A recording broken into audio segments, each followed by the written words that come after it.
زمن حسینا اے بے وطن حسینا اے بے وطن حسینا حسینا شاہ زمن حسینا.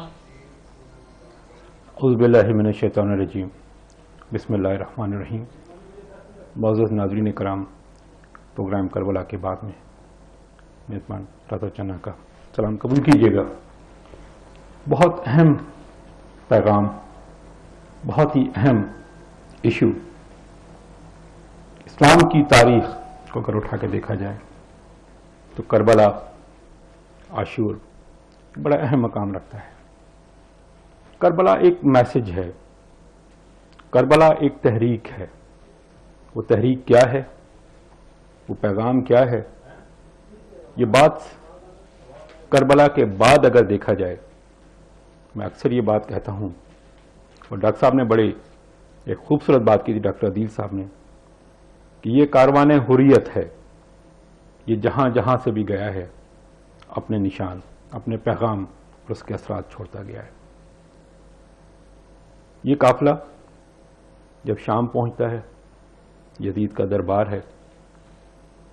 آپ سوچ سکتے ہیں کہ کس طرح کا دربار ہوگا، کس طرح کے لوگ ہوں گے، اور کس طرح کی وہاں باتیں ہو رہی ہوں گی.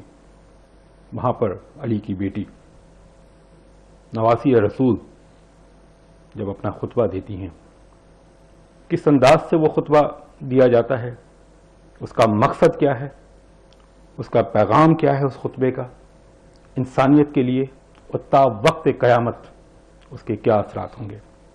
یہ بہت ہی اہم موضوع ہے. یقیناً پچھلے کئی پروگراموں میں ہم یہ گفتگو کرتے رہے ہیں، آج بھی یقیناً اس گفتگو کو آگے بڑھائیں گے. ہمارے ساتھ بہت ہی قابل احترام، بہت ہی محترم عالم دین، آپ کی بہت ساری خدمات، علامہ ڈاکٹر غلام حسین عدیل صاحب. ڈاکٹر صاحب آپ کو خوش آمدید کہتے ہیں، اور خاص طور پہ ڈی ایم کے جتنے پروگرام ہوئے ہیں اسلام کے حوالے سے یا اس کے جتنے بھی پہلو ہیں، تمام نکات جتنے نکلتے ہیں، اس میں آپ کا ایک خاص کنٹریبیوشن رہا ہے. اسپیشلی اس پروگرام کو ترتیب دینے میں جب ہم کربلا کے بعد پروگرام ترتیب دے رہے تھے تو ظاہر سی بات ہے کہ اس پہ ایک ریسرچ کی ضرورت تھی، تحقیق کی ضرورت تھی، تاکہ وہ مقاصد اس کے حاصل کیے جائیں کہ جس کے لیے یہ سارا کچھ سلسلہ اسلام کا ایک نظام جو ہے وہ چل رہا ہے. مقصد کیا ہے آخر، کربلا کیا ہے، کربلا کا میسج کیا ہے، کربلا کے اس پورے قافلے کا جو سلسلہ چلا ہے کربلا سے لے کے شام کے دربار تک، اس میں جو جو میسیجز جہاں جہاں جو خطبات دیے گئے ہیں اس کے پیچھے کیا اس کے اہم نکات. اور میں خاص طور پہ جناب زینب سلام اللہ علیہ کا جو خطبہ ہے یزید کے دربار میں، لاسٹ ٹائم بھی ہم نے پروگرام میں ڈسکس کیا تھا، آج بھی ہم کوشش کریں گے کہ اس کو ڈسکس کریں کہ اہم نکات، اور اس کے بعد جناب امام سجاد کا جو ہے خطبہ اس کی طرف ہم جائیں گے. تو میں گفتگو کا جو ہے وہ ابتدا وہیں سے کروں گا جہاں ہم نے پچھلے پروگرام میں چھوڑی تھی، کہ چند اہم نکات جناب زینب سلام اللہ علیہ کے اس خطبے کے. اعوذ باللہ من الشیطان الرجیم. بسم اللہ الرحمن الرحیم. وبہ نستعین وہو خیر المعین. رب اشرح لی صدری ویسر لی امری واحلل عقدۃ من لسانی ویفقہوا قولی.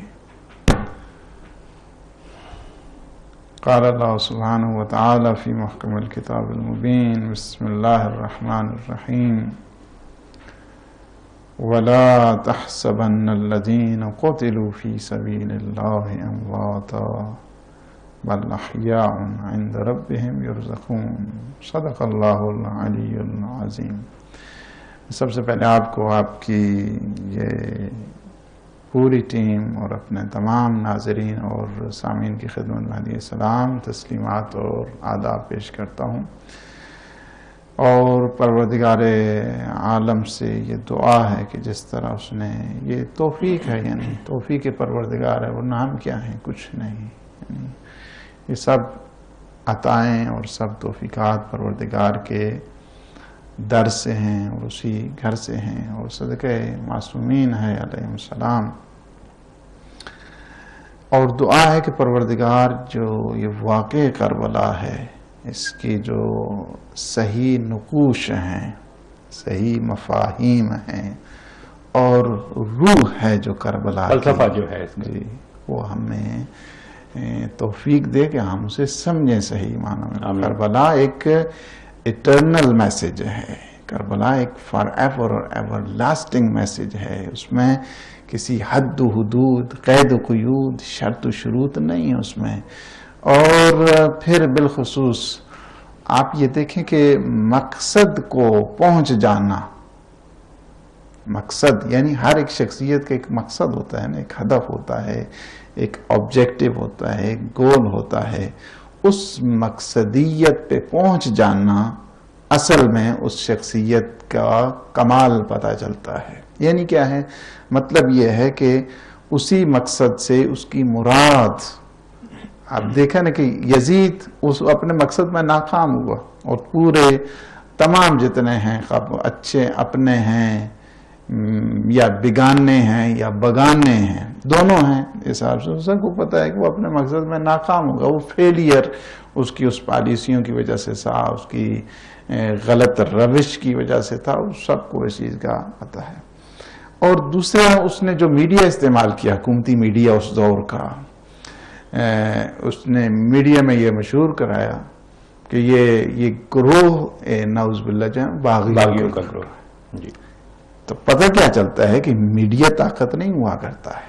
طاقت حق کے ساتھ ہاں ہوتی ہے. طاقت آ جائے تو اس کا مطلب یہ نہیں ہے کہ میرے پاس میڈیا کی طاقت ہے یا دنیا کی جو پاورز ہیں اس کا آ جانا اس بات کے اوپر دلیل نہیں ہوتا ہے کہ وہ انسان مقصد اور مراد اور اس کی جو آبجیکٹیوز ہیں ان تک وہ پہنچ پائے گا. نہیں، اصل جو ہے نا وہ حق اور حقانیت ہے، صدق اور صداقت ہے. صدق و صداقت میں اگر افراد تھوڑے ہیں تب بھی صدق و صداقت ہے، اگر افراد کمزور ہیں تب بھی حق اور حقانیت ہے. لہٰذا کبھی بھی اسلام میں جو خوبصورتی ہے اسلام میں وہ یہ ہے کہ اپنے فیصلے خواہ مخواہ اقلیت اور اکثریت سے نہ کیا کرو. اسلام یہ کہتا ہے کہ اگر اقلیت میں حق ہیں تو وہ حق ہے، اکثریت میں حق ہیں تو وہ حق ہے. اسلام کے نزدیک قلت و کثرت معیار نہیں ہے، اسلام کے نزدیک حق اور حقانیت معیار ہے.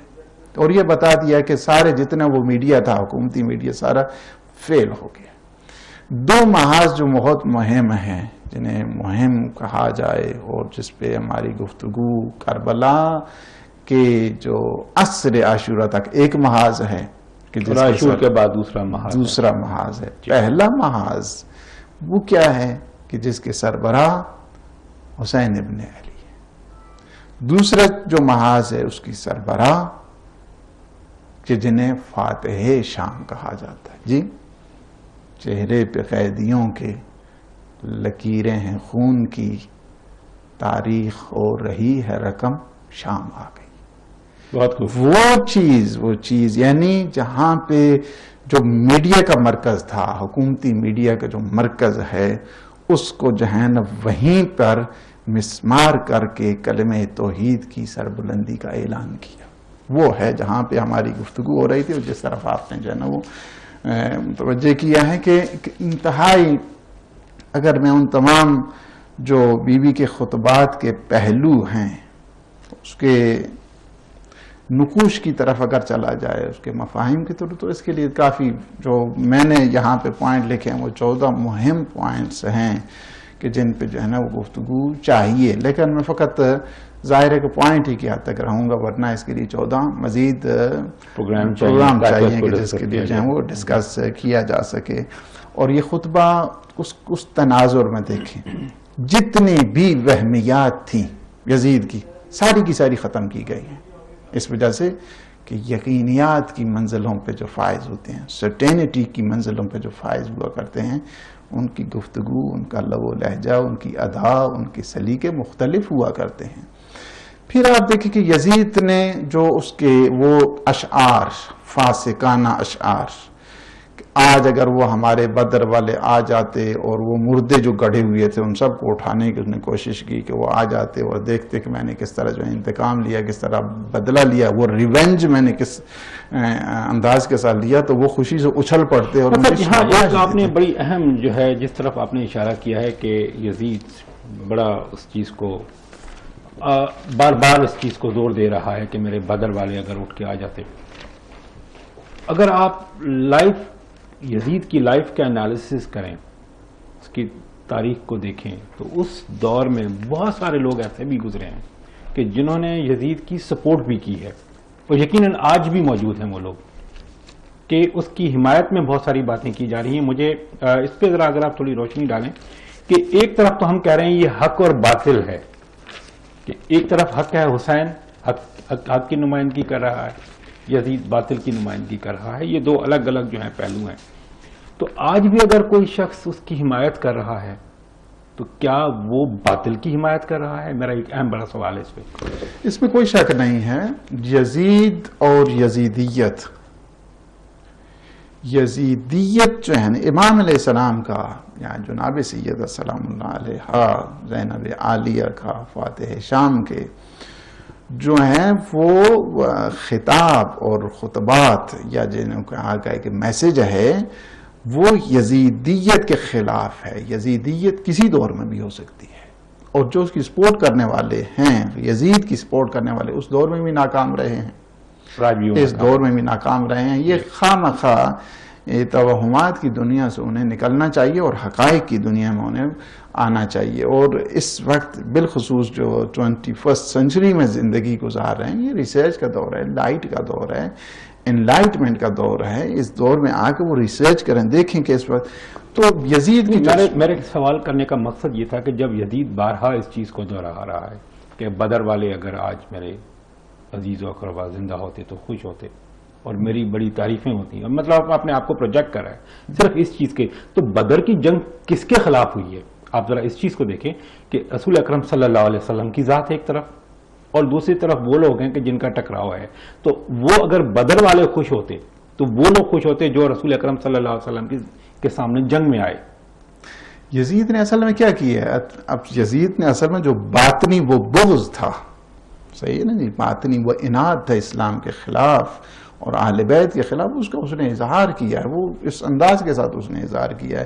اور بی بی کے وہ جو کرامت سے سرشار جملے ہیں، فرمایا کہ یزید تیرے چند دن باقی ہیں، تیرے گماشتوں کے چند دن باقی ہیں، جس نے تیری نصرت اور حمایت کی اس کے چند دن باقی ہیں. ابھی جو ہیں وہ مختار آل محمد آنے والا ہے. ہمیشہ ہر دور کے جو یزیدی ہیں ان کے لیے مختار جو ہے نا وہ موجود ہیں، اور انہوں نے کیا کیا؟ مختار آل محمد نے وہی سارے جتنے تھے یزیدی تھے سب فی النار ہو گئے. اس میں تو نہیں رہا.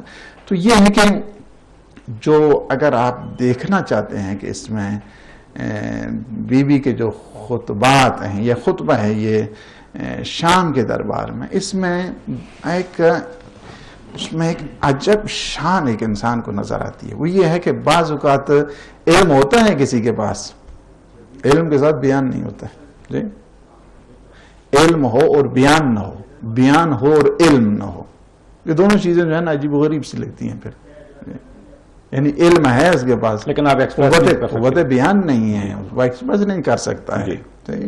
یا مثلا قوت بیان اس کے پاس وہ ایکسپریس کرنے کی جو ہے نا بہت نہ ہو، از اے پاورفل مین، اس میں جو ہے نا وہ ٹھیک ہے، لیکن اس کے پاس علم نہیں ہے تو وبال جان بن جاتی ہے نا.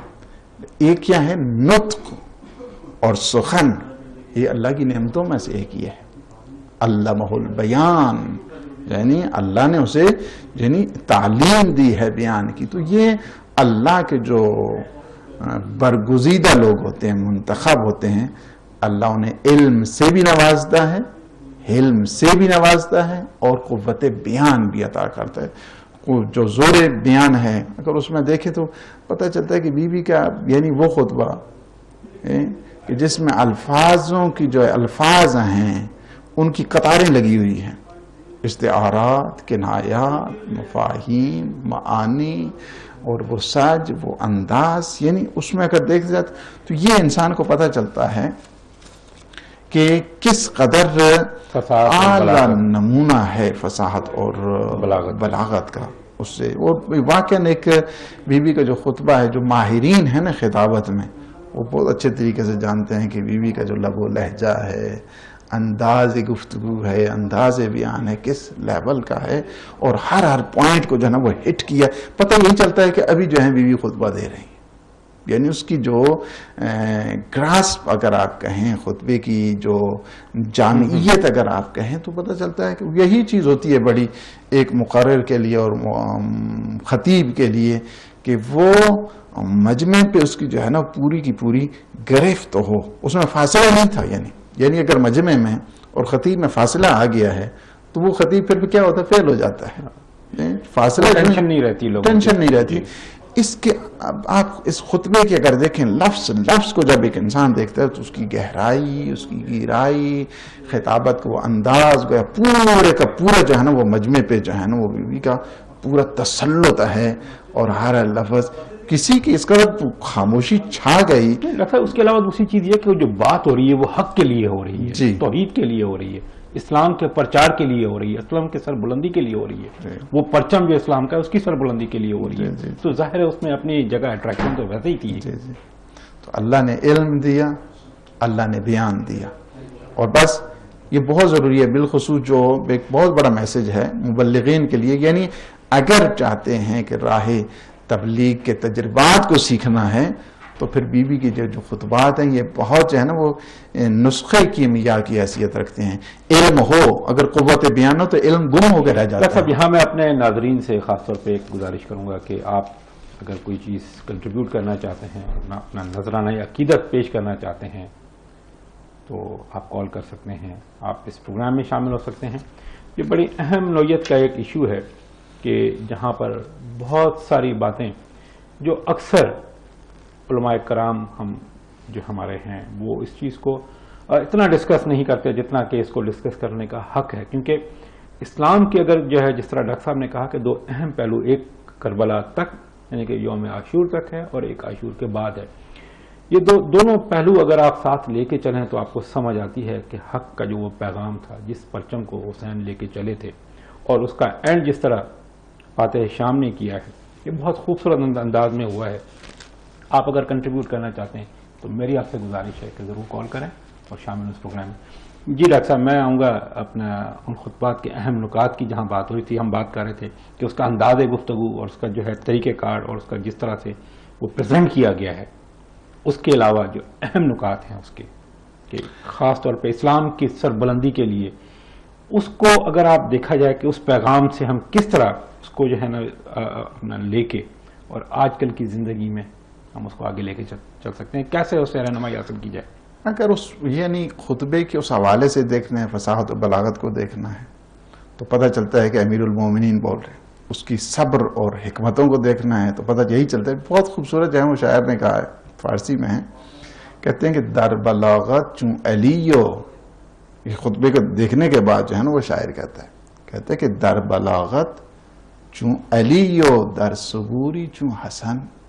یعنی اگر فصاحت و بلاغت میں دیکھا جائے تو علی ابن ابی طالب کی مثال، اور صبر اور حوصلے میں اگر دیکھا جائے تو پورا جو حسنی معیار سامنے آ جاتا ہے. جی در شہامت چون حسین و در حیا چون مادر است. شجاعت اور شہامت میں دیکھنا ہے تو حسین ابن علی نظر آتی، اور اپنے شرم اور حیا کے اس طہارت میں دیکھنا ہے تو جی طہارت میں دیکھنا ہے تو پتہ چلتا ہے سیدۃ النساء العالمین از کمال علم و تقوی شد عقیل نام او. علم اور تقوی کی اس گہرائی میں، اس گہرائی اور کمال میں جب دیکھا جاتے ہیں تو کیا خوبصورت نام رکھا ہے کہ جن کا نام عقیل بنی ہاشم. از کمال علم و تقوی شد عقیل نام او ہمچو زہرا از ہمیں زنہائے عالم برتر است. اگر سیدہ کا مقام دیکھنا ہے تو جس طرح سیدہ کی شان سب سے بلند ہے، ان کے بعد جو ثانی زہرا ہے ان کی شان بہت بلند ہے. یعنی بہت جو ہے وہ اس میں ہم نے گزشتہ ہفتے جو بات کی اس میں اس پہ ہم پہنچے کہ یعنی بی بی نے یہاں پہ جو میسیجز جنہیں کہا جائے پیغامات جو پیغام دیے ہیں اس خطبے میں، اس میں آیات الہی کے جو جھٹلانے والے ہیں ان کی سرزنش کی پہلا پیغام. دوسرا پیغام یہ وہی منافقین ہیں نا کہ جو آیات الہی کی تکذیب کرتے ہیں، جھٹلاتے ہیں، اور اسے بہت بڑا مفہوم سمجھا جاتا ہے کہ یزید کہ جو آیات الہی کا مذاق اڑانے والا ہے، وہی رسالت کا مذاق اڑانے والا ہے. آغاز کیا تو بسم اللہ سے، انجام کیا تو یعنی آیت پروردگار سے. کیا میسج دیا ہے بی بی نے، کیا یہ نہیں. اور فرمایا کہ دیکھو یہ دنیا مکافات عمل ہے. یہ نہ دیکھو کہ ہمیں اگر مصیبتوں میں اگر آ گئیں، شدائد آ گئے، مصائب آ گئے، یہ دنیا میں جو کچھ ہو گیا. نہیں، یہ دنیا میں جو کچھ انسان کرتا ہے وہی کچھ بھرتا ہے. گندم از گندم بے رویت، جو سے جو انسان اس دنیا میں عدلے کا بدلہ ہے. یعنی یہ دنیا مکافات عمل ہے. یہ نظام ایسا ہے کہ انسان کسی کو اگر دکھ پہنچائے تو وہ یہ سمجھتے ہیں میں سکھی زندگی گزاروں گا. نہیں ہو سکتا ہے. اور امام المومنین نے بہت خوبصورت فرمایا اور بہت بڑا میسج ہے اس میں. جو کہتے ہیں ہاں یہاں کی بات لگائی وہاں پہ لگا دی، وہاں کی اٹھائی وہاں پہ لگا دی، دوسرے کے لیے جو ہے ہمیشہ کوشش کی کہ اس کے کس طرح نقصان پہنچایا جائے. امیر المومنین فرماتے ہیں کہ جو کسی مومن کے لیے کنواں کھودتا ہے سب سے پہلے وہ خود اس کنویں میں گرتا ہے. یعنی جو بھی کسی کے خلاف سازش کر رہا ہے، دھوکہ کر رہا ہے، اسی کا خود شکار اس کا سب سے پہلے وہ خود شکار. یہ نہیں ہو سکتا ہے. زمین اور آسمان الٹ پلٹ سکتے ہیں، کلام معصوم میں کبھی تبدیلی نہیں آتی. تیسرا جو چیز ہے بیوی کے میسیجز میں وہ یہ ہے کہ عزت اور ذلت اللہ کے حضور ہے، بندوں کے ہاں نہیں ہے. اگر بندے کہیں کہ نہیں ہم تو بڑا ماشاءاللہ یہ کیا ہے عزت دار ہو گیا ہے اور اللہ کے نام اس کی کوئی ویلیو نہیں ہے، اسے عزت دار نہیں کہتے ہیں. میں کہتا یزید تو جو ہے وہ حکمران ہو گیا. جی تو حکمران ہو گیا، تیرے پاس طاقت آ گئی اور تو ہمیں اسیر کر کے کوفہ و شام کے بازاروں میں لے کے تو یہ سمجھتا ہے کہ تم عزت دار بن گیا. نہیں، للہ العزت جمیعا. ہر عزت کا جو مرکز ہے وہ اللہ سبحانہ و تعالیٰ کی ذات ہے، کوئی دوسرا نہیں ہے. عزت اللہ کے گھرانے سے ملا کرتی ہے. شیطان کے گھرانے سے ہمیشہ رسوائی اور ذلت کے سوا کچھ نہیں ہوا کرتا ہے.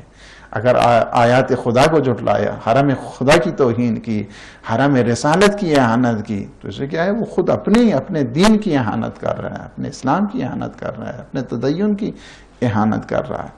اور پھر جو پانچواں میسج ہے وہ یہاں پہ یہ ہے کہ کافروں کو اللہ پاک کافروں کو جو مہلت دی جاتی ہے وہ اپنے لیے خواہ بخواہ خوشخبری نہ، خوش فہمی میں مبتلا نہ ہو کہ ہم نے بڑا اچھا کام کر رہے ہیں تو یہ ہو رہا ہے، بلکہ یہ کافروں کو مہلت بذات خود ایک عذاب کا پیغام ہوا کرتی ہے. عذاب ہے یہ نہیں.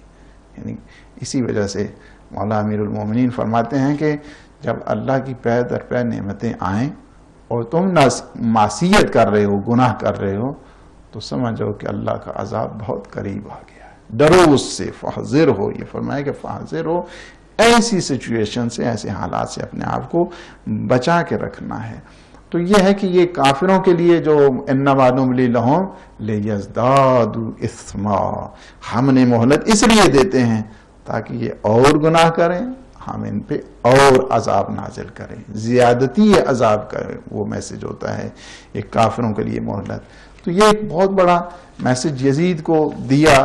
اور پھر اس کے بعد تصویر حقائق، جو پورے حقائق ہیں اس کی نقشہ کشی کی ہے. مبلغ کا ایک چیز آپ نے بڑی اہم جو ابھی پانچویں جو نکات آپ بیان کرے تھے، تو پانچواں نقطہ جو آپ نے بیان کیا کہ انہوں نے کہا کہ کافروں کو جو ہے تو ایڈریس تو یزید کو کیا جا رہا ہے، بات کافروں کی ہو رہی ہے. تو کہیں کوئی یہ بالکل کلیئر میسج تو نہیں ہے اس چیز کا کہ جس آدمی کو آپ مخاطب ہیں یا جس کی بات کی جا رہی ہے، جس کے دربار کی بات کی جا رہی ہے، ان کو کفار کے اس میں رو میں شامل کیا جا رہا ہے؟ دیکھیے ایک چیز جو ہے نا میں یہاں پہ بالکل واضح کر دوں کہ کافر فقط ایک دفعہ یہ نہیں ہے کہ وہ آ کر کہے کہ میں خدا کو نہیں مانتا، رسول کو نہیں مانتا تو وہ کافر ہو گیا ہے، بلکہ جو بھی ضروریات مذہب کا جو ہے نہیں مانتا ہے وہ بھی کافر کہلاتا ہے. فرض کی مثال دے دوں، واضح کروں. نماز نہیں پڑھتا اس کا اپنا فعل ہے، صحیح، اس کا معاملہ اللہ کے ساتھ، صحیح. روزہ نہیں رکھتا اس کا معاملہ اللہ کے ساتھ. حج نہیں کرتا اس کا معاملہ اللہ کے ساتھ ہے، بندوں کے ساتھ نہیں. لیکن ایک دفعہ یہ ہے کہ وہ یہ کہتا ہے کہ نہیں نماز ہے ہی نہیں کچھ، وہ کافر ہے. اسلام کی نظر میں وہ کافر اس لیے ہے کہ اس نے جو ضروریات دین ہیں، ضروریات دین کا جو انکار کرتا ہے وہ کافر کا نماز نہیں پڑھنا اس کا اپنا فعل ہے، لیکن اگر کہے کہ نماز ہے ہی نہیں ہے وہ کافر ہے. دو الگ الگ چیزیں ہو جاتی دو ہیں. الگ الگ چیزیں. جی. ایک دفعہ یہ ہے کہ انسان روزہ نہیں رکھتا، اس کا اپنا ذاتی فعل ہے، نہیں رکھتا، اس کی سزا خود جو ہے اللہ جانے اور وہ جانے اس کے لیے. لیکن ایک دفعہ یہ ہے کہ خام کو روزہ ہے ہی نہیں ہے، جو بیسک آرٹیکلز ہیں اس سے انکار، بیسک جو آرٹیکلز ہیں، فنڈامنٹلز ہیں، جی اس سے اگر وہ انکار کرتا ہے تو وہ بھی کافر جو ہے نا وہ کہلاتا ہے، وہ بھی اس کا تعلق بھی دائرہ اسلام میں نہیں رہتا ہے. جہاں تک ہے اسی وجہ سے بات جو استدلال اہل سنت کے ان بڑے بڑے جو محدثین مورخین ہیں اسی انکار کی وجہ سے کہ جب وحی اور رسالت کا یزید نے وہ انکار کیا کہ نہ کوئی لعبت بنی ہاشم بالملک فلا، جی کہ خواہ مخواہ بنو ہاشم نے ایک ڈھونگ رچایا ہوا تھا، نہ کوئی وحی آئی ہے، نہ کوئی قرآن آیا ہے، نہ کوئی پیغام ہے، کچھ نہیں ہے. جس کے بعد جو ہے یہ ساری جو پوزیشن اور جو خطبہ ہیں وہ جواب میں ہیں. کیونکہ آپ نے خاص طور پہ اس نقطے کی جہاں بات کی ہے، 5ویں نقطے کی، کہ جہاں اس کو کافروں کے صف میں شامل کیا جا رہا ہے اور بات کی جا رہی ہے کہ یہ کفار، تو میں صرف اس لیے چاہ رہا تھا کہ جب وہ رسالت کا انکار کر رہا ہے تو اس سے بڑھ کے کیا جرم ہو سکتا ہے. اس کے بعد بھی اگر آپ کہیں جی وحی کا انکار کر رہے ہیں، رسالت کا انکار کر رہے ہیں، اصحاب کو قتل کر رہا ہے، خانہ خدا کو استبل بنا رہا ہے، خانہ جو رسالت ماب اس کو منہدم کر رہا ہے، رسول کے جو نواسے ہیں انہیں ذبح کر رہا ہے، رسول کی بھائی بیٹیوں کو اسیر بازار اور دربار کر رہا ہے. یہ حالات اس کے باوجود بھی سمجھ نہیں آتی کہ پھر بھی جو ہیں لوگ دفاع کرنے پہ کس زبان سے اور کس فکر سے جو ہیں وہ مجبور ہوتے ہیں. مجھے نہیں سمجھ آتی ہے ایسی کہ کہاں سے یہ فکر آئی اور یہ کیسے فکر جو ہے اس کا انجام کیا ہے اور کس لحاظ کے ساتھ یہ ہے. تو باہر کا تصویر حقائق، اور اس میں ایک اور چیز جو ہے اسی میں پورے جو ہیں چونکہ مقرر کی یہ بھی خوبی ہوتی ہے کہ حالات کو مجسم صورت میں جو ہے نا وہ پیش کیا گویا اب واقع آ رہا ہے. یعنی جو آپ مثلا دیکھیں علم نکالتے ہیں یا شبیہ بنائی جاتی ہے، یہ ساری اس بات پہ دلیل ہے کہ چونکہ مقرر جو ہیں وہ الفاظ میں جب صحیح تصویر کشی نہیں کر پاتا ہے تو پھر کیا ہوتا ہے کہ ان شبیہوں کو لے آ جاتا ہے. شبیہوں کو نہ کوئی اس میں جو ہے نا وہ کوئی خدا انہیں مانتا ہے، نہ وہ کچھ ہوتا ہے، کچھ بھی نہیں ہے. فقط یہ ہے کہ الفاظ میں چونکہ وہ طاقت نہیں ہے لہٰذا بعضوں کا تصویریں دکھانا پڑتی ہیں. جس طرح نرسری کے بچے ہیں ان الفاظ میں جب کیا جاتا ہے تو تصویریں دکھائی جاتی ہیں تاکہ وہ کیا کریں جلدی سمجھ جائیں. یہ جو مفاہیم ہیں جلدی انسان کے ذہن میں اتر جائیں تو اس وجہ سے ہوتی ہیں. تو بہر کیف تصویر اس طرح، چونکہ یزید نے اپنے اشعار میں جو ہیں وہ خندف کا حوالہ دیا، ان کی جو پرانی وہ اجداد میں سے جو جدہ تھیں 13 نسلیں پرانی ان کا حوالہ دیا کہ میں اس میں سے نہیں ہوں کہ اگر میں یہ بدلہ نہ لوں ان بدر والوں کا. تو بی بی نے یہاں پر میں کہ تم جو ہے وہ خندف کا نام وہ تو بہت پاک باز خاتون تھی، تم ہندا کا حوالہ دے دو. ڈاکٹر صاحب ایک مہمان ہے ہمارے ساتھ ٹیلی فون لائن پر، ان سے بات کرتے ہیں. السلام علیکم جی. ہلو السلام علیکم جی. وعلیکم السلام جی آپ کو خوش آمدید کہتے ہیں پروگرام کربلا کے بعد میں. آپ ٹی وی کی کائنڈلی اگر آپ آواز کم کر دیں تو کمیونیکیشن میں ذرا آسانی ہوگی جی. ہلو جی. Hello I want to ask a question about Yazid. Hello, may I ask you a good name please? Sakina. Sakina. From which city? Pardon? Which city? Luton. Luton, okay. Can I just ask who Yazid is and what you lot think of the Sahabas? Like Umar and Abu Bakr radiallahu anha and Uthman, what do you think of them and who is Yazid? Because I'm not learning about the Shia whole business, so I'm just wondering who Yazid was. My sister, we have been discussing this issue since last couple of programs. It's more than 18 programs now on this topic.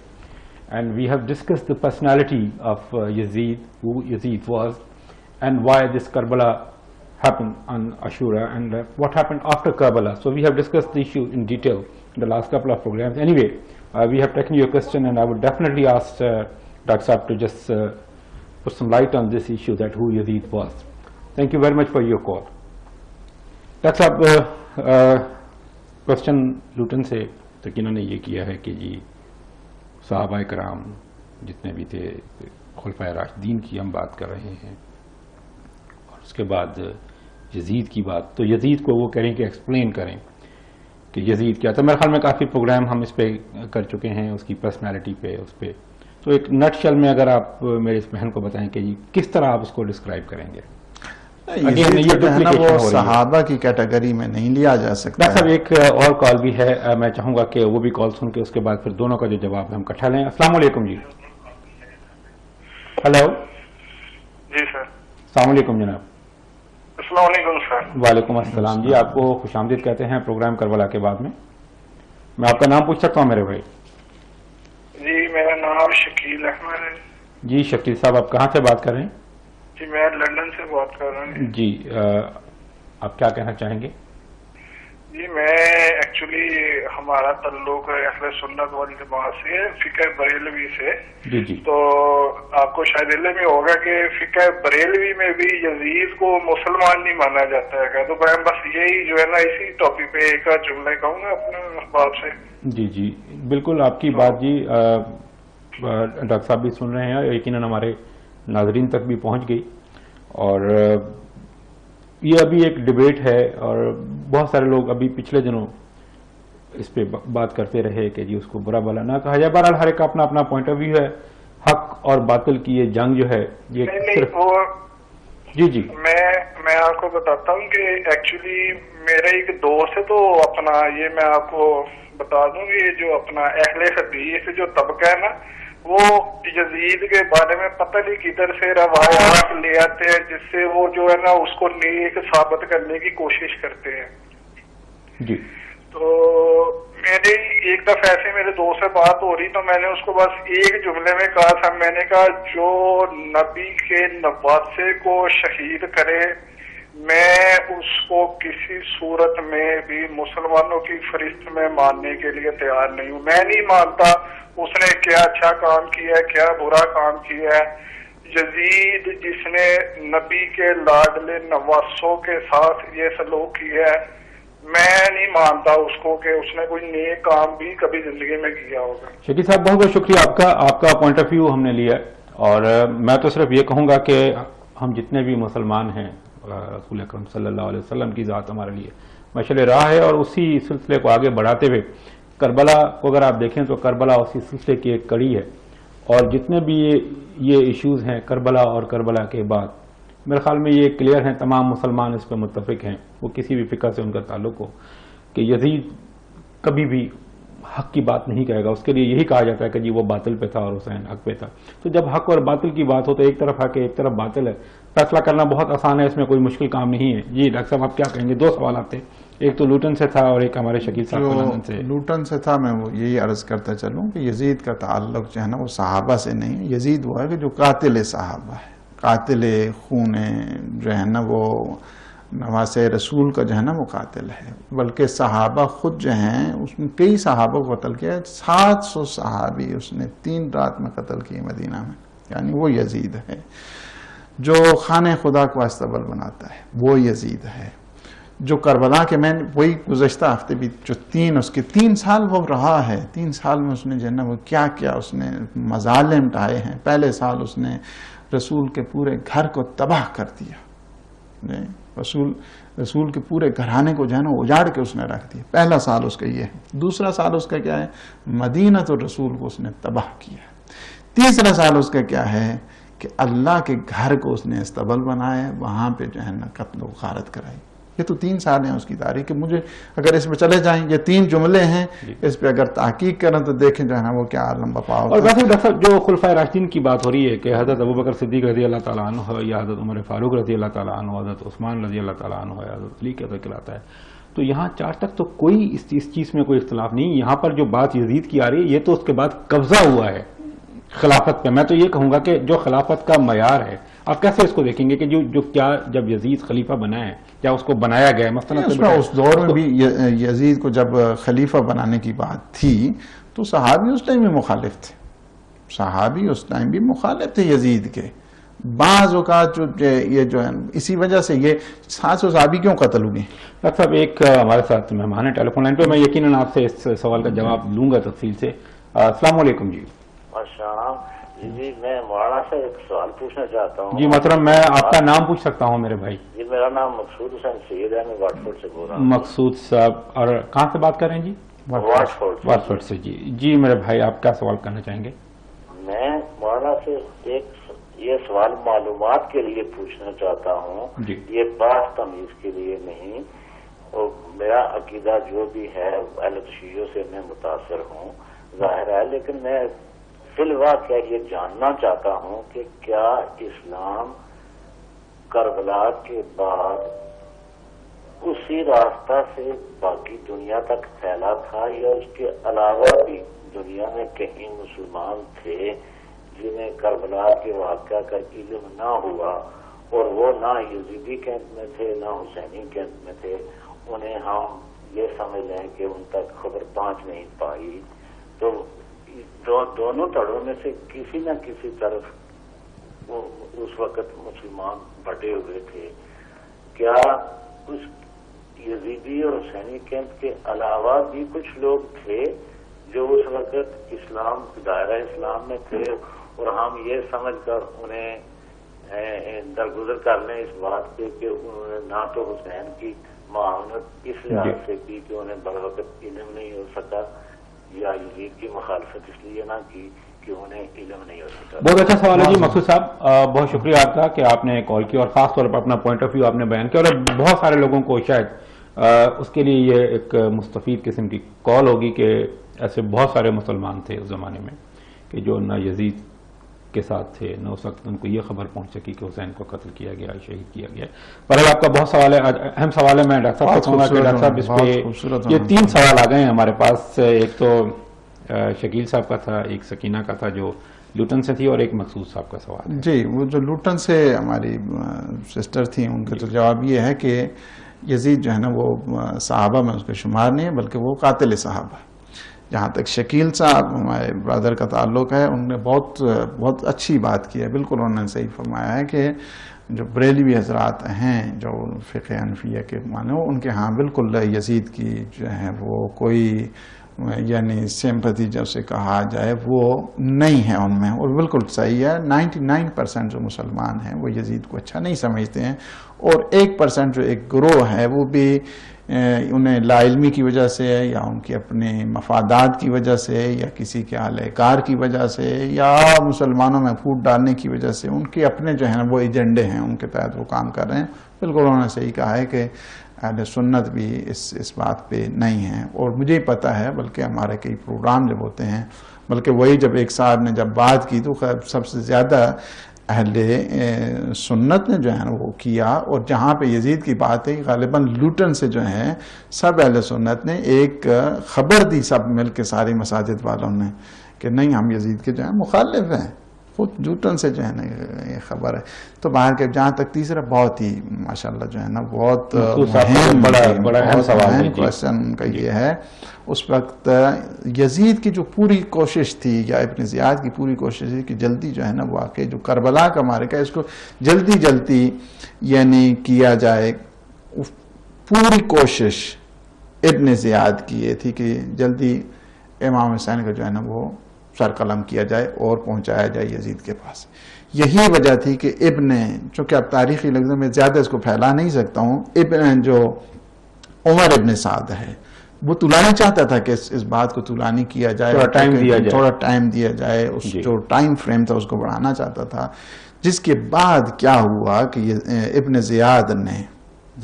زیاد نے کہا، یہ شمر کو اس وجہ سے بھیجا، شمر ذوالجوشن کو اس وجہ سے 9 محرم کو بھیجا گیا کہ اگر تم اٹیک نہیں کرو گے حسین ابن علی اور ان کی فورسز پر، اور ان کے جو اصحاب اور انصار اور اقربا ان پہ اگر تم حملہ نہیں کرو گے تو جو کمانڈ ہے وہ یزید کی طرف سے جو وہی خط تھا، کہا کہ یہ کمانڈ پھر شمر کے حوالے کر دو، شمر بن ذوالجوشن کے حوالے کرو. اسی وجہ سے عمر سعد نے جو پہلا تیر چلایا تھا، اور یہ اس میں سب کو گواہ بنا کے کہا کہ تم گواہ رہنا کہ سب سے پہلے تیر چلانے والا میں ہوں، تاکہ انعام و کرام ابن زیاد سے لے لوں وہ رے کی زمین کا، اور یزید سے وصول کروں، اور جس کے بعد جو ہے نا یہ کافی مذاکرات ہو رہے ان کا ہیں. سوال کا دوسرا جو اہم پہلو تھا کہ کیا اسلام جو ہے وہ کربلا کی اس واقعے کے بعد پھیلا یا اسلام اس سے پہلے بھی کافی پھیل چکا تھا؟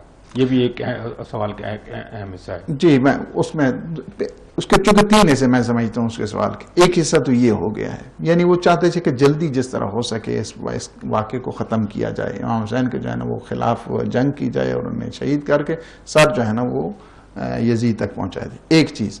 دوسری بات یہ ہے کہ اس دوران اسی وجہ سے بعض علاقوں میں جو اس میں صحاب بھی تھے، بڑے باوفا لوگ تھے، اہل بیت کے ساتھ عشق و محبت کرنے والے تھے، وہ چاہتے تھے آنا، لیکن انہوں نے واقعے کو اتنا جلدی سمیٹا کہ جس کی وجہ سے کئی وہاں پہ حسینی موجود تھے، کئی اہل بیت طہارت کے لوگ موجود تھے. لوگوں کو بعد میں پتہ چلا کہ یہ واقعہ جو ہے نا وہ پیش آ گیا ہے. دوسری صورت. تیسری بات جو ہے ان کے جو سوال تھا، یعنی پہلی صورت جو ہے نا وہ یہ ہے. دوسری جہاں تک ہے ظاہر ہے کہ جو چمک پیدا ہوئی اسلام میں وہ اس واقعے کے بعد جو تڑپ پیدا ہوئی، جذبہ پیدا ہوا ہے، ظاہر ہے کہ مظلومیت کی منتہا تھی. اسی وجہ سے کہتے ہیں کہ السلام علیک یا قتیل الابرات. جی، تو یہ ہے کہ ظاہر ہے کہ کربلا کے بعد جو سچویشن بنی اسلام کی اور مظلومیت کی اور اسلام پھیلا، وہ ظاہر ہے کہ اس سے پہلے وہ چمک نہیں تھی کہ جو سے والا کہ پہلے بڑے بڑے جتنے تھے علماء جاتے تھے، صحاب جاتے تھے، پیغام پہنچانے کے لیے مختلف گروہ بنے ہوئے تھے. اس سوال کو تھوڑا سا دوبارہ اس کی ترتیب دوں کہ جب امام حسین سے بیعت کی بات کی جا رہی ہے اور بیعت جو ہے امام حسین نے انکار کیا ہے، اسلام پھیل چکا تھا. خلفائے راشدین کا دور دیکھیں آپ، تمام پوری دنیا میں مختلف سلطنتیں قائم ہو چکی تھیں، ہر جگہ پیغام چلا گیا تھا. یزید جب برسر اقتدار آتا ہے تو اس کا ایک ہی فوکس ہے کہ کسی طرح امام حسین سے جو ہے وہ بیعت لی جائے، تاکہ وہ اپنے مقاصد جو وہ چیز امپلیمنٹ کرنا چاہتا تھا، جس طرح وہ شیپ بدلنا چاہتا تھا اسلام کی اپنے مقصد کے تحت، اس میں ایک ہی رکاوٹ تھی، وہ تھی امام حسین علیہ السلام کی ذات، کہ اگر یہ بیعت کر لیتے ہیں تو باقی میرے لیے مسائل. جس طرح آپ نے کہا کہ انہوں نے عبداللہ کو جو ہے وہ استبال کے طور پہ، اور اس کے علاوہ بہت سارے بدر کی باتیں کی. تو بات یہ کلیئر ہو چکی ہے کہ یہاں پر جب جدید ایک پورا ہسٹری کو میں دیکھ رہا ہوں، کیونکہ پچھلے جتنے پروگرام ہم نے کی اور آپ سے میں نے بہت کچھ سیکھا اس میں، کہ ایک بنو امیہ کا ایک ایجنڈا ہے جو ڈے 1 سے، ابو سفیان بھی اس میں شامل ہیں، اس میں بہت سارے لوگ اور بھی شامل ہیں، اور الٹیمیٹلی یہ وہ اپنے ایجنڈے میں کامیاب ہوتے ہیں کہ جب یزید برسر اقتدار آتا ہے. تو جب اقتدار ان کے پاس آ جاتا ہے تو ہر طرح کے انہوں نے حربے استعمال کی. جس طرح میرے بھائی مقصود نے یہ بات کی کہ مسلمان تو تھے، لیکن کیا وجہ تھی کہ وہ حمایت حسین کو، امام حسین علیہ السلام کو حاصل نہیں ہو سکی اس مختصر سے وقت. نہیں حمایت. ڈاکٹر صاحب ایک ہمارے ساتھ مہمان ہیں ٹیلی فون لائن، ان سے بات کریں گے. السلام علیکم. ہلو. وعلیکم السلام. جی خوش آمدید کہتے ہیں آپ کو جی پروگرام کربلا کے بعد میں. I just called in now, Sakina. G. And I was just wondering, why do you hit yourself? Sorry? Why do you hit yourself? Is it from the Sunnah? All right, okay. We are taking your question and we will definitely ask this question to Allama sir. Tell me about Thank you very much. ان کا سوال ہے کہ جی ماتم کیوں کرتے ہیں، سینہ کو بھی کیوں کرتے ہیں، سینہ دینی کیوں کرتے ہیں. اس کے سوال کا اہم سوال جو ہے مقصود صاحب کو اس کو پہلے ڈسکس کریں گے، پھر ہم اس سوال کی طرف پھر بعد میں آئیں گے، کیونکہ یہ ایک اس کے بعد ضمنی سوال ان کا ہو جاتا ہے. جی ڈاکٹر صاحب. دیکھیے ان کا بہت جو ہے نا مہم کوشچن ہر لحاظ ہر پہلو کے حساب سے تھا. اس وقت البتہ بعض علاقوں کو خبر نہیں ہوئی تھی کہ اس طرح جو ہے یہ سچویشن پیش آ رہی ہے. میں کوفہ کے حوالے سے، کوفہ اگر دیکھیں کربلا سے بہت قریب ہے، تو کوفے والوں نے جس طرح ریئیکٹ کیا ہے، مسلمان تھے وہاں پہ، کوفہ بے وفا قسم کی جو ہے نا وہ کوفہ، میں اس کو پھر بھی یہ کہوں کہ کوفہ میں شہر کی بات نہیں کرتا. ایک مہمان ہے ہمارے ساتھ، کیونکہ ہم بات بڑھانا چاہتے ہیں لیکن کیونکہ ایشو اس طرح آگے آ گیا ہے، ہم کوشش کریں گے کہ یہ سارے سوالات جو ہیں ان کو اپنے اگلے پروگرام میں بھی ہم ضرور ڈسکس کریں. مہمان سے بات کرتے ہیں. السلام علیکم. جی آپ کو خوش آمدید کہتے ہیں. جی ہلو. جی اخلاق کر رہا ہوں بنگلے سے. جی اخلاق صاحب. جان میرا سوال ہے جی جی کہ میں واقع کربلا کی 2 لفظوں میں تعریف کرنا چاہتا ہوں جی کہ اسلام کی ابتدا، ایمان کی ابتدا لا الہ ہے جی، اور اگر اسلام کے لا الہ کو سمجھنا ہے جی اور محمد رسول اللہ کو سمجھنا صلی ہے اللہ علیہ وسلم تو وہ سجدہ سجدہ ہے آخر میں جو امام حسین نے جو کیا، اس سجدے کی ایمانی جو مقام ہے اس کے اوپر قبلہ سے کہیں کہ 2-3 لفظ بتائے کہ اس سجدے کا جو آخری جو سجدہ ہے، جو شمر سے کہتے ہیں مجھے وقت دے تھوڑا سا جی کہ میں اللہ کی راہ میں سجدہ کرتی ہوں، جی، کیونکہ ایمان کی انتہا اس کے بعد ایمان کا لیول ختم ہو جاتا ہے. اس کے اوپر میں چاہتا ہوں قبلہ سے اچھے سے خود صاحب بہت اچھا سوال اور بہت شکریہ آپ کا کہ آپ نے کال کیا پروگرام کا، کیونکہ وقت جو ہے وہ مختصر ہے. ہم کوشش کریں گے کہ آپ کا یہ اہم سوال جو ہے اس کو ہم یقیناً اپنے اگلے پروگرام میں بھی ڈسکس کریں اگر ہم اس کو پورا کمپلیٹ نہ کر سکیں. ڈاکٹر صاحب 2-3 سوالات بڑے اکٹھے آ گئے ہیں اور مختلف پہلو ہیں ان کے. اخلاق صاحب نے کہا کہ جی امام کا جو آخری سجدہ ہے اس کو جب وہ وقت مانگتے ہیں شمر سے کہ مجھے صرف 2 رکعت نماز کا جو ہے وہ موقع دیا جائے. اقبال نے بہت خوب کہا ہے نا کہ یعنی اگر پوری تصویر اسلام کی جائے تو اس کو تو دو نقطے میں تھے، ایک ضرب ید اللہ، ایک سجدہ شبیری. بالکل جی، یعنی یہ ہے کہ اگر اس کا خلاصہ کیا جائے اس میں تو یعنی وہ یہی صورت نکلے گی. اور جہاں تک ہے وہ ہماری سسٹر کا تعلق اور یہ 2 اہم سوال ہیں، محسوس صاحب کا اور دوسرا یہ اپنا اخلاق صاحب کا، کہ اس پہ ہم یقیناً بات کریں گے کہ اس سجدے کے حوالے سے جو آخری سجدہ ہے امام کا، اور ان کا کہ جی اور جو مسلمان جیسے کوفے کے حوالے سے بات ہو رہی ہے کہ یہ 2 اہم سوال کیونکہ تشنگی رہ گئی ہے، اس پہ پوری بات نہیں ہو سکی. تیسرا بھی سوال جو ہے جو اپنا ہمارے اس بہن سکینہ نے کال کیا لوٹن سے، دوبارہ کال کر کے انہوں نے کہا جی سینہ کو بھی کیوں کرتے ہیں. یہ دیکھیے یہ ہر ایک انسان کی جو ہے نا وہ جہاں تک رونا ہے ماتم کرنی ہے کہ انسان کی نفسیات ہے، انسان کی فطرت میں شامل ہوتا ہے. بس میرے فقط یہی ہے کہ جس حد تک انسان کو محبت ہوتی ہے، بعض محبت جب وہ کسی عزیز کے بارے میں دیکھتا ہے تو بعض اوقات روتا ہے، بعض اوقات دھاڑے مارتا ہے. میں اس کی مثال جو ہے نا خود دیتا ہوں، وہی واقعہ جنگ احد کی. پیغمبر اسلام صلی اللہ علیہ وسلم کا جب دندان مبارک کی شہید ہوتا ہے تو اس میں تمام تاریخیں متفق علیہ ہیں کہ وہاں مدینہ سے عورتیں سروں کو پیٹتی ہوئی آئیں، کوئی روتی ہوئی آئیں، کوئی دھاڑیں مارتی ہوئی روئیں آئیں. اور کچھ صحابی تھے وہاں پہ موجود، وہیں پہ جنگ احد میں جب انہیں حالات دیکھے، کوئی رونے لگے، کوئی فریاد کرنے لگے، کوئی حتیٰ کہ ماتم کرنے لگے، کوئی بے ہوش ہونے لگے. اور ایک صحابی وہ کہ جو یمن میں ہے سارے دانت توڑ رہا ہے. اب جس نے دانت توڑے اسے پیغمبر نے بدعت نہیں کہا، جس غش کھا گیا اسے بدعت نہیں کہا، جس نے سینہ پیٹا اسے بدعت نہیں کہا. جو مدینہ سے سارے زار و قطار رو رہا، مختلف جو ہیں اس میں کتابیں، خود تاریخ اعظم کوفی دیکھیں، دوسرے جو تواریخ کی کتابیں اس میں دیکھیں، سب میں موجود ہیں. یہ ہر ایک انسان کی کیفیات کے اوپر اور فطرت خود انسانی جو ہے، انسان کی جو سائیکی ہے اس کے ساتھ اس کا وہ ربط ہے، کسی دوسرے کے ساتھ جو نہیں ہے. محبت کے کس قدر جذبات ہیں، اگر رونا انسان کو صحیح سمجھ آ جائے تو انسان کی فطرت بھی تو بیدار ہو سکتی ہے. اگر انسان ہے، اس کے دل ہے، تو وہ یہ ضرور جو ہے وہ ایک دفعہ اس کی، میں کہتا ہوں کہ میں اگر اس کی مثالیں اگر دوں جو میں نان مسلم کو، نہ مسلمان نہیں ہے بلکہ ان کو بھی میں نے دیکھا، جب میں نے واقعہ پڑھا حضرت علی اصغر کا، میں نے خود دیکھا ان کی آنکھوں سے جو ہے نا وہ آنسو ٹپک رہے تھے، جبکہ وہ نان مسلم ہیں، وہ مسلمان بھی نہیں ہیں. یہ واقعہ اتنا ہی جو ہے وہ دردناک ہے، اتنا اس میں عبرتناک ہے، اتنی اس میں مظلومیت ہے کہ جب ایک انسان سنتا ہے تو اس کا اگرچہ انسان ہے نا، انسان ہے تو ایک دفعہ اس کا جو ہے نا وہ بہت بہت شکریہ آپ کا. اور میرے خیال میں جو سوالات تھے ان کے صرف 2 سوالات ایسے ہیں جن پہ یقیناً ہم اپنے اگلے پروگرام میں بات کریں گے. جو خطبہ ہے امام سجاد کا ہم کوشش کریں گے کہ اگلے پروگرام میں اس کو بھی ڈسکس کریں. ڈاکٹر صاحب آپ کا بہت بہت شکریہ. اور تشنگی بہرحال رہ گئی، ہم اس چیز کو کمپلیٹ نہیں کر سکے. کوشش یہ تھی کہ اگر ہم اس خطبے پہ چلے جاتے تو اس کے بعد واپسی کا سفر ہے، اور پھر تمام اس کے جو نکات ہیں، ان کے جو میسیجز ہیں آج کل کی دنیا میں، اس کو ہم کیسے امپلیمنٹ کریں، کیا ہم کر رہے ہیں، نہیں کر پا رہے، کہاں کوتاہیاں ہو رہی ہیں، یہ سارے وہ سوالات ہیں. یقیناً ہم ان پہ بات کریں گے. ناظرین کرام، کربلا کے بعد بہت سارے ایشوز ہیں، بہت ساری باتیں آپ نے کال کیا، آپ نے کنٹریبیوٹ کیا، بہت شکریہ آپ کا. بہت سارے سوالات آپ کی طرف سے جب آتے ہیں تو اس میں بہت سارے پہلو نکلتے ہیں، اور بہت سارے لوگوں کی بہت ساری جو خدشات ہیں، بہت ساری چیزیں ذہن میں جو ہیں ان کی کلیئرٹی ہوتی ہے کہ حق کیا ہے، باطل کیا ہے. میں صرف اتنا جملہ کہوں گا کہ حق کی خاطر اگر انسان کی اپنی جان بھی چلی جائے تو بہت چھوٹی سی بات ہے. اسی لفظوں کے ساتھ، انہی الفاظ کے ساتھ میں آپ سے اجازت چاہوں گا. اگلے جمعرات کی شب انشاءاللہ اسی وقت پھر آپ سے ملاقات ہوگی. اس وقت تک کے لیے اجازت دیجیے گا. اللہ حافظ.